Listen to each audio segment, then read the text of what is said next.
Doctor साहब मिलेंगे क्या? मुझे दिखाना था। सर अभी थोड़ी देर में आएंगे, तब तक आप 500 रुपये देके पर्ची बनवा लीजिए। पर्चा? किस बात का पर्चा? सर की फीस है 500 रुपये। पर अभी तो उन्होंने मुझे देखा भी नहीं है, ना कोई दवाई गोली दी है, फिर फीस किस बात की? आप प्राइवेट क्लिनिक में पहली बार आए हो क्या? उधर देखो, वो सब लोग पर्ची बनवा के बैठे हैं और सर के आने का इंतजार कर रहे हैं। उनके पास टाइम है तो बैठे हैं, मुझे थोड़ा जल्दी दिखाना था और मैं फीस भी बाद में ही दे पाऊँगा। सॉरी सर, फिर आप कहीं और जाइए, क्योंकि हमारे यहाँ पहले फीस लगती है, उसके बाद डॉक्टर देखते हैं। और अगर आपको अर्जेंट दिखाना है तो 500 नहीं 700 रुपये लगेंगे। यहाँ एक मरीज की तबीयत खराब है और आपको फीस की पड़ी है? क्या बीमारी को लेकर आपकी कोई जिम्मेदारी नहीं? या फिर ये सब बस कमाई का जरिया भर है? व्हाट हैपन प्रिया? देखिए ना सर, इन्हें आपको अर्जेंट दिखाना है और फीस मांग रही हूँ तो कह रहे पहले डॉक्टर देखेंगे तब पैसे दूंगा।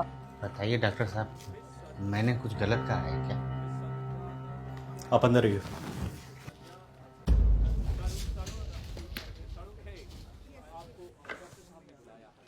विपिन कौन है? मैं हूँ। अगला नंबर आपका है। बीपी बढ़ा हुआ है आपका, खाने पीने का ध्यान रखा करो। ये सर में दर्द इसीलिए था डॉक्टर साहब? हाँ, मेन रीज़न बीपी है। बाकी मैं कुछ मल्टीविटामिन और पेन किलर लिख रहा हूँ, 1 हफ्ते तक खाइए, दोबारा आके मिलना मुझसे, ठीक है? ठीक है डॉक्टर साहब। कितना पैसा हो गया? 12 को बताया होगा, 500 रुपये फीस है मेरी। 500? पर हमारे पास तो 300 ही है डॉक्टर साहब, और 20 रुपया रिक्शा का घर जाने के लिए भी चाहिए होगा। जेब में 300 रुपये लेकर ट्रीटमेंट कराने चले हो और बाहर हंगामा मचा रखा था दुनिया भर का। हमें लगा कि मामूली सर दर्द है, इतने में दवाई और डॉक्टर की फीस आराम से हो जाएगी। मैं कोई लोकल डॉक्टर नहीं हूँ, MBBS हूँ, पता है ना आपको? पता है डॉक्टर साहब, लेकिन ये नहीं पता था कि MBBS डिग्री अच्छा इलाज के लिए नहीं बल्कि अच्छी फीस के लिए होती है। बाहर और भी पेशेंट है, इसलिए बात को यहीं ख़त्म करो। ये पैसे दो, 20 रुपये देता हूँ तुम्हें।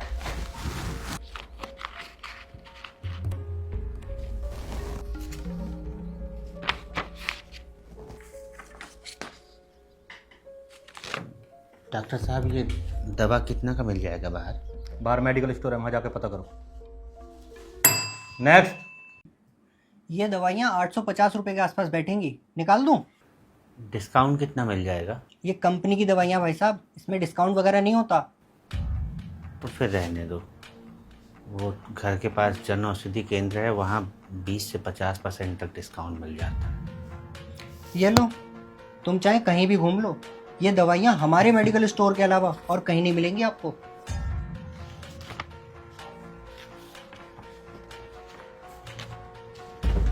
लंबी सांस लो। लंबी सांस लेने के लिए ही बोलिएगा डॉक्टर साहब, क्योंकि चैन की सांस तो आप मरीजों को लेने देंगे नहीं। ये क्या बदतमीजी है? अंदर किसने आने दिया तुम्हें? अंदर आना पड़ा डॉक्टर साहब, ताकि आप जैसे लालची डॉक्टरों की असलियत बाहर ला सको। ये जो आप मेडिकल स्टोर वालों के साथ मिलकर महंगी दवाइयों पर मोटा कमीशन खा रहे हैं ना, शर्म कीजिए, मरीजों की हाय लगेगी। कोई है बाहर? प्रिया, बाहर निकालो इसे। चला जाऊंगा बाहर, लेकिन आज आप लोगों का काला चिट्ठा पूरा खोल कर ही जाऊंगा। सर प्लीज बाहर चलिए, यहाँ भीड़ मत इकट्ठा करिए। छोड़िए मुझे, पहले डॉक्टर साहब की सच्चाई तो सबके सामने ला दूं। ये जो डॉक्टर साहब है ना, जिन्हें आप अपना रक्षक समझ रहे हैं, ये दरअसल दवाइयों पर कमीशन खाने वाले भक्षक हैं। बहुत बोल लिए तुम, अब यहां से बाहर निकल जाओ वरना कंप्लेंट कर दूंगा तुम्हारी। कंप्लेंट? किस बात की कंप्लेंट करेंगे आप? सच का आईना दिखाने की? कंप्लेंट तो आप और आपके जैसे हर उस लालची डॉक्टर की होनी चाहिए जो मरीजों को अच्छी नहीं बल्कि कमीशन वाली महंगी दवाइयां लिखते हैं। दवा कंपनियों और MR के साथ मिलकर महंगे महंगे गिफ्ट लेकर अपना ईमान बेचते हैं। मेडिकल वालों से साठ गांठ करके गरीब मजदूरों को महंगी कमीशन वाली दवाइयां बेचते हैं। जरा बताइए डॉक्टर साहब, ऐसी कौन सी बीमारी है और ऐसी कौन सी उसकी दवा है जो वहीं मिलेगी जिस मेडिकल स्टोर में आपने मरीज को भेजा है और कहीं नहीं मिलेगी।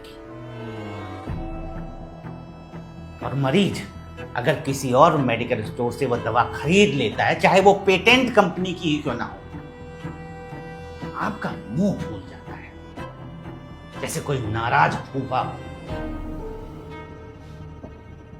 अब नजरें झुकाने से कुछ नहीं होगा डॉक्टर साहब, सुधर जाइए, वरना करते कुछ हैं और बदनाम सभी डॉक्टर होते हैं। आपकी वजह से वो डॉक्टर भी लपेटे में आ जाते हैं जो ईमानदारी से जन सेवा कर रहे हैं। शर्म कीजिए, हम लोग आपको भगवान का दूसरा रूप मानते हैं डॉक्टर साहब।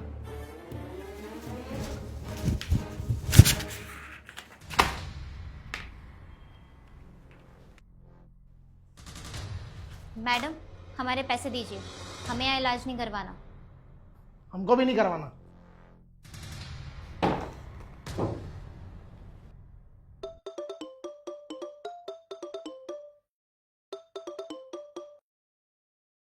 किरण मेडिकल स्टोर से बात कर रहा हूँ डॉक्टर साहब। ये कैसे कैसे पेशेंट भेज रहे हो आप? दवाइयों का रेट पूछ के वापस चले जाते हैं। क्या फायदा हुआ हमारा आपको आईफोन